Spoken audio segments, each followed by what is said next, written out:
Dy.EO general studies ఓ పట్టు పట్టండి ఇలా.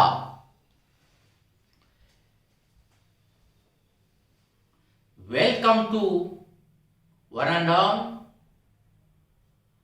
కాంపిటేటివ్ ఎగ్జామినేషన్స్లో ఈ వీడియో Dy.EO జనరల్ స్టడీస్లో బెస్ట్ స్కోర్ ఎట్లా తీసుకురావాలి అనే అంశం పైన ఇది పనిచేస్తుంది.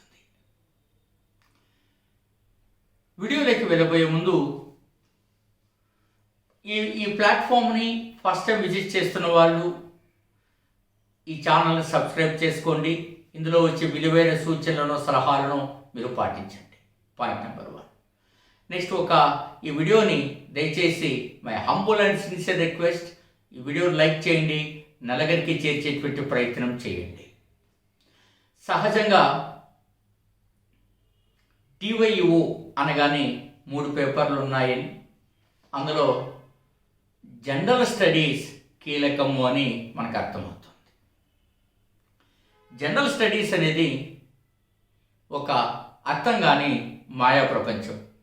ఎందుకంటే ఈ అభిప్రాయం చాలా మందిలో కూడా ఉంది. ఈ మాయా ప్రపంచాన్ని ఛేదించాలంటే ట్రిక్స్, లాజిక్స్, కాస్త ఓపిక అవసరం. చాలు, దీన్ని సాధించవచ్చు. 150లో 110 మనం నెగిటివ్లో తెచ్చుకోగలిగితే మీకు మంచి భవిష్యత్తు ఉంటుందన్నది నా ఉద్దేశం. అయితే ఆ మార్కు చేరడానికి చాలా కష్టపడాల్సి ఉంటుంది, కొంచెం స్మార్ట్గా వర్క్ చేయాల్సి ఉంటుంది. సైకాలజీ, ఫిలాసఫీలో అందరికీ ఇంచుమించు మోరార్లెస్ అందరికీ ఒకలాగే మార్క్స్ వస్తాయి, అందరూ చదువుతారు కూడా.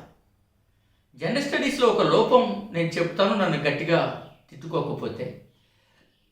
చాలామందిలో ఒక అభిప్రాయం ఉంది, మా దగ్గర బుక్స్ ఉన్నాయి, మేము చదివేసుకుంటున్నాము. ఇది బుక్స్ లేనివాడేవాడు భారతదేశంలో రేషన్ కార్డు లేని ఇల్లు ఎక్కడైనా ఉంటుందా? చాలా అరుదు. అట్లాగే బుక్స్ లేని ఇల్లు కూడా చాలా అరుదు. మనకు అవసరం లేకుండా ఎన్నో పుస్తకాలు మనం కొంటూ ఉంటాం.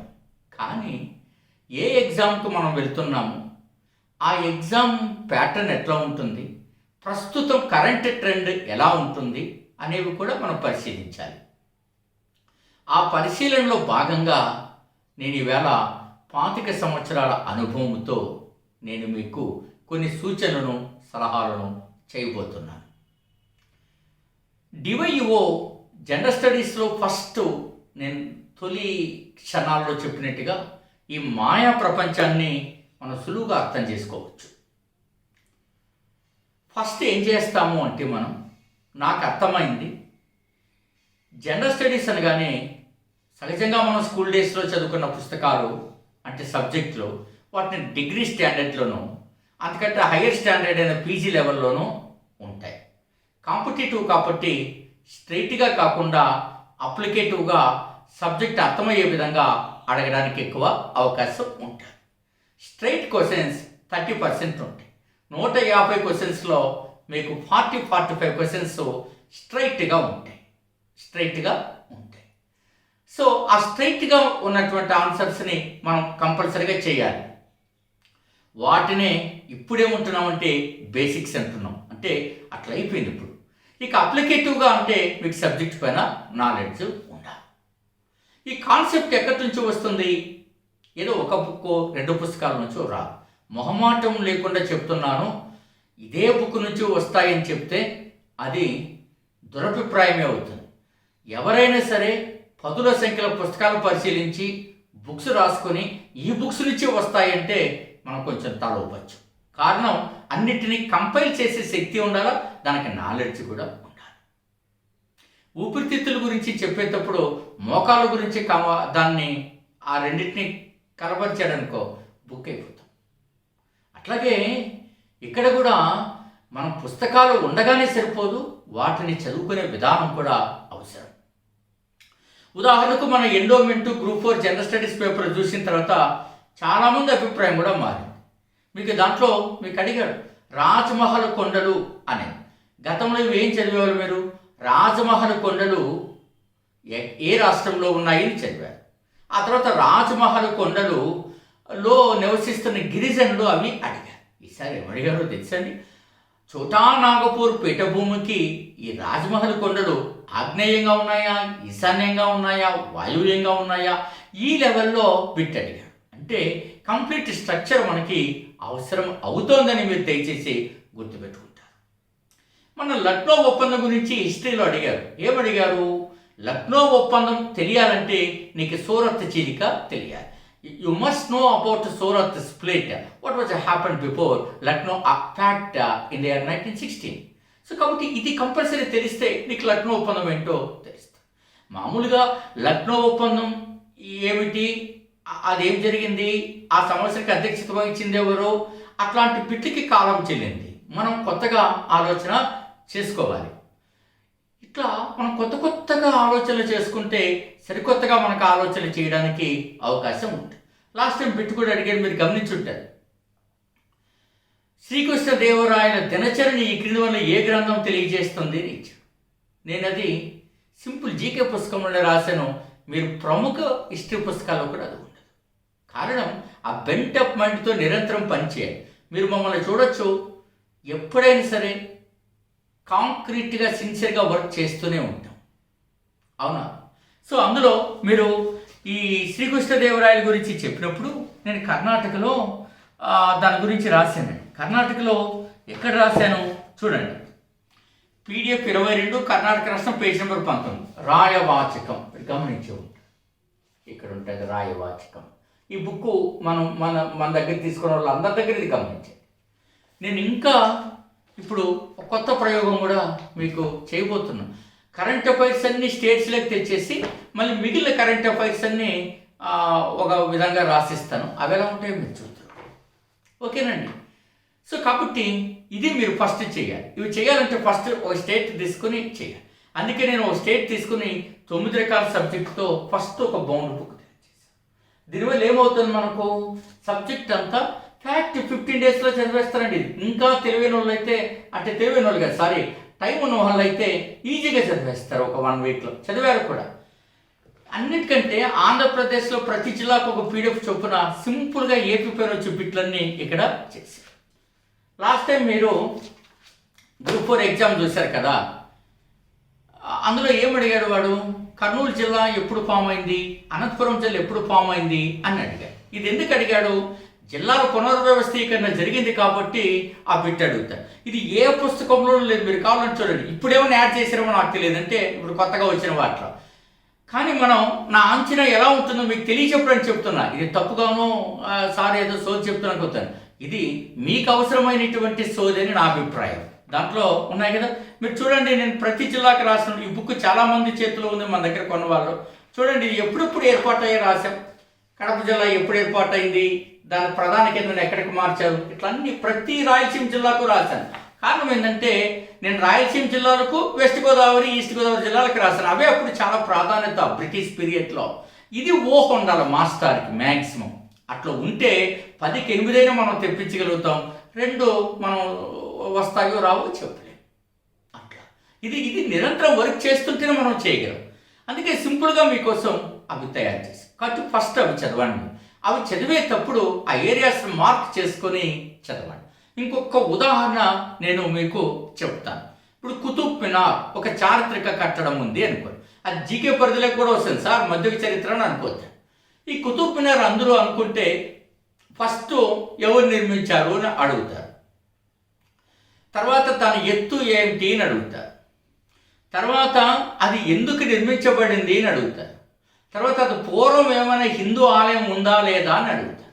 అటు తర్వాత దానికి లైటింగ్ వ్యవస్థను ఏర్పాటు చేసింది ఎవరు అని అడుగుతారు. అటు తర్వాత కుతుబ్ మినార్కు ప్రవేశ ద్వారం ఏంటి? ఈ 6 బిట్లు నీకు తెలిస్తే కుతుబ్ మినార్ నీకు ఫైన్గా ఉన్నట్టు. ఈ 6 నీకు 3, 4 తెలిస్తే నీ ప్రిపరేషన్ ఇంకా ఉండాలి అని అర్థమవుతుంది. మన తెలంగాణ గ్రూప్ 4లో ఏమడిగాడు? మహాత్మా గాంధీ గురించి అడుగుతూ హిందూ స్వరాజ్ని ఈ క్రింది వాళ్ళు ఎవరు రచించారని ఇచ్చారు. యాక్చువల్గా మీకు మై ఎక్స్పెరిమెంట్స్ విత్ ట్రూత్ అంటే సత్యంతో నా ప్రయోగాలు, conquest of self, Hindu Swaraj, ఈ పుస్తకాలు ఖచ్చితంగా చదవాలి. మీరు నేను ఒక ప్రశ్న అడుగుతున్నా చూడండి. సత్యంతో నా ప్రయోగాలు చదివారు కదా, మహాత్మా గాంధీ ఆత్మకథ అని. ఇది మహాత్మా గాంధీ జీవిత చరిత్ర, దీనిలో ఎంతవరకు నిక్షిప్తం చేయబడిందంటే మీరు ఆన్సర్కి ఎంతో కొంత తడుముకుంటారు.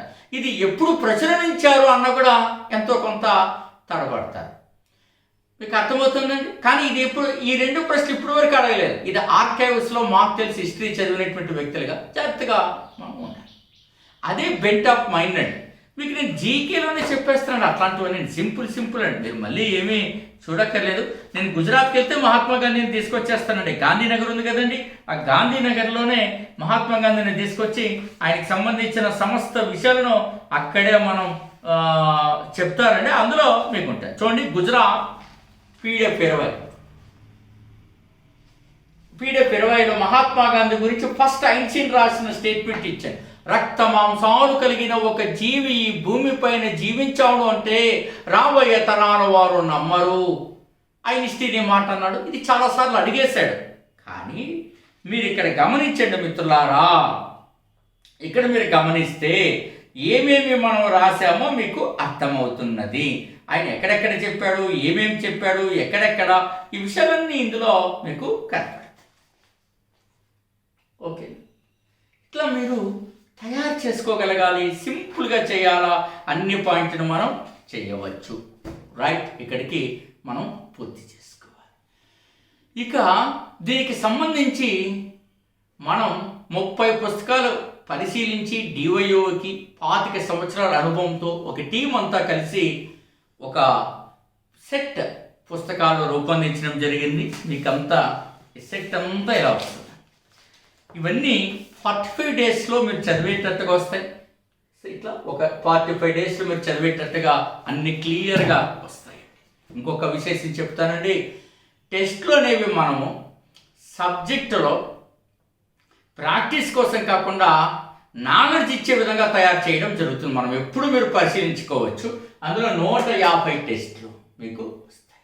ఇందులో మీకు ఆ మెటీరియల్ ఎలా ఉంటుందో తెలియజేయడానికి దీనికి డెమోకు పెట్టండి 8074940030. ఇంకా మీరు శ్రీ మేఘన థింక్ ట్యాంక్ యాప్ డౌన్లోడ్ చేసుకోండి. ఈ డౌన్లోడ్ చేసుకున్న తర్వాత మాకు రిక్వెస్ట్ పెట్టండి. మీకు ఓల్డ్ క్వశ్చన్ పేపర్స్ గ్రూప్ 2 కూడా మీకు అందులో జనరల్ స్టడీస్ చాలా బాగా ఉపయోగపడతాయి. ఇవన్నీ కూడా మీరు ఫ్రీగా రాసుకోవచ్చు. 150 టెస్ట్ని 3000 బిట్లతో మనం ఫ్రేమ్ చేసి వాటిని అందించి మీకు నాలెడ్జ్ వచ్చే విధంగా దానికి ఏ మెథడాలజీ వాడామంటే ఈ 20 సంవత్సరాలలో ఒక టాపిక్లో మాకు తెలుసు కదా, సబ్ టాపిక్ కూడా మాకు తెలుసు. అందులో ఏ బిట్ వచ్చాయో మనకు ఐడియా ఉంది కాబట్టి అవి తీసి ఇంకేవి రాబోతాయో టెస్ట్ రూపంలో పెట్టాం. దానివల్ల నీకు కొత్త సబ్జెక్ట్ తెలుస్తుందా తెలియదా చెప్పానండి, తప్పనిసరిగా తెలుస్తుంది. ఇప్పుడు సత్యంతో నా ప్రయోగాలు ఉంది. ఫస్ట్ ఇది ఎవరు రాశారు అని అడిగారు. ఆ తర్వాత ఇది ఏ భాషలో తొలిసారిగా వెలువడిందని రాశారు. ఇప్పుడు మీకు నేనేం చెప్పబోతున్నాను, ఈ సత్యంతో నా ప్రయోగం అనేటువంటి దానిలో మహాత్మా గాంధీ జీవిత చరిత్ర ఏ సంవత్సరం వరకు రాయబడింది. Question number 1. సత్యంతో నా ప్రయోగాలు అనేటువంటి ఈ ఆత్మకథ ఏదైతే ఉందో అది ఎప్పుడు ప్రచురింపబడింది. 2 కొత్త అంశాలే కదండి. అట్లా డీల్ చేస్తామండి ప్రతి టాపిక్ని కూడా. మీరు ఏ సబ్జెక్ట్ అయినా సేమ్ అట్లాగే మనకు వస్తుంది. సో కాబట్టి జనరల్ స్టడీస్ కీలకం. అది ఎంత బాగా మనం చేయగలిగితే అంత చక్కగా ఉంటుందన్నది నా అభిప్రాయం. కొత్తగా మనం ఆలోచన చేయాలా, కొత్త ఆలోచనలతోటి కొత్త వీటితోటి మనం చేస్తే తప్పనిసరిగా మనం సక్సెస్ అవుతాం. సో కాబట్టి ఈ విశేషాలన్నీ కూడా తప్పనిసరిగా అన్ని సబ్జెక్టులోనూ రౌండ్ ది క్లాక్ మీరు వాచ్ చేసుకుంటూ చేయాలి. ఇంకొకటి ఉంది, జనరల్ స్టడీస్లో రండి పరిమిత సంఖ్యలో వీడియోలు అయితే పర్వాలేదు, కానీ వేల సంఖ్యలో వీడియోలు వినడం అనేది చాలా కష్టసాధ్యం. 2 తను వింటూ నోట్స్ రాయాలంటే మరీ కష్టసాధ్యం. ఆ టైంలో మనం మంచి మంచి పుస్తకాలు తయారు చేయవచ్చు.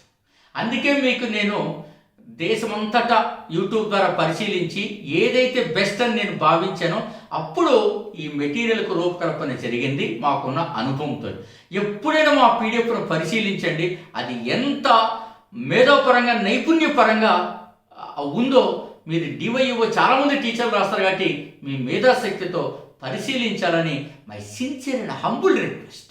ఇది అరగంటతో అట్లా పదాలు ఎప్పుడు మీరు వాడద్దని ఆ ఆలోచనతో చెప్పడం. దానివల్ల మీకు తెలుస్తుంది మనం చేసిన కృషి, మన యొక్క విద్యార్హతలు, మన అనుభవం కూడా మీకు అర్థమవుతుంది. సో సిన్సియర్గా మీరు dy.EO కొట్టడానికి మెంటార్షిప్ని సరైనటువంటి ఆలోచన తీరును మేము అందించగలం. వాటిని దయచేసి మీరు ఫాలో అవ్వండి. మీ సమయాన్ని ఆదా చేసుకోండి. వస్తున్న నోటిఫికేషన్ని ఉపయోగించుకోండి. ఏ మాత్రం ఇబ్బంది లేకుండా పర్ఫెక్ట్గా నైపుణ్యపరంగా మిమ్మల్ని ముందుకు తీసుకెళ్ళేటువంటి కార్యక్రమం చేస్తున్నామని కూడా తెలియజేస్తూ మీ డాక్టర్ గోపాల్.